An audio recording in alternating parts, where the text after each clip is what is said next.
मंडळींनो, आज घराबाहेर काय एवढा मस्त वारा सुटला होता ना की घरात जायचं मनच करत नव्हता. तेवढ्यात आयुषीन हाक मारला की बाय, आधी माझ्यासोबत आग्रात चल, नंतर बाहेर वाऱ्याची मजा घे. आता तिनं सांगितल्याने मी नाही ऐकलं असं कधी होऊ शकत नाही ना. तर तिच्यासोबत गेले आग्रात आणि आग्रात जाऊन पहिले ह्या फणसाच बघितले आणि त्यास 2 शब्द पण बोलले की बाबा लवकर काय तर पीक, तुझ्यावर माझा भरोसा आहे, पण तू काय पिकायचं नावच घेत नाही. मंडळीने त्याच्या वरचे फणस ना सगळे पिकून खाली पडले, घेता एकच खालचा फणस ना पिकायचं काय नाव घेत नाही. मंडळी पण फणस काय पिका भेटला नाही, पण म्हटलं हा पेरू मात्र नक्की पिका झाडावर भेटला. तर त्याला तिथं काढलंय आणि तिथं खायला घेतले. तोपर्यंत पाटणा आयस काय म्हणता, बाय तू हा पेरू तर खातेस ना, पण उद्या मग सांगायचं नाही की माझा हात दुखतंय आणि ता दुखतंय.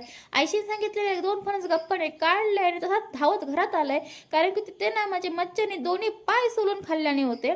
तर म्हणजे बाय आल्या आल्याच पाय पटकन जेवायच बसल्या, कारण की लय भूक लागली होती. तर म्हणजे बाय जेवढा नॉनव्हेज खाताय ना तेवढं दुप्पट तिप्पट पालेभाज्या पण खाते. तर म्हणजे आज ना मस्त असं जेवण केलेलं होतं. त्याच्यानंतर 2 तास मस्त झोपले. संध्याकाळी उठून जरा गुरुची मज्जा घेतली, म्हणजे त्याला लाड करून घ्यायला आवडतात. तर मस्तपैकी तिचे थोडे लाड केले. त्यानंतर आम्हाला ना एका ठिकाणी जायचं होतं, तर त्यासाठी निघालंय. तर ह्याच बघून ना माझ्या पाठची बहीण ना मरणाची घाबरायच लागली. तर ह्याच काय सांगणार, तर असं पाठची माझा टॉप पकडून चालत होती. तर म्हणून हा ना साधा मुंगीच पण घाबरतंय हो, काय त्याच सांगायचा. तर उद्या होता बुधवार, तर उद्या बुधवारची सोय करण्यासाठी आम्ही गेलो होतो.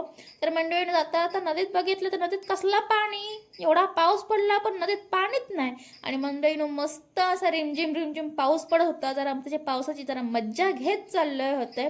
तर मंडळीनं आजपर्यंत एवढ्यात, भेटूत पुढच्या व्हिडिओत.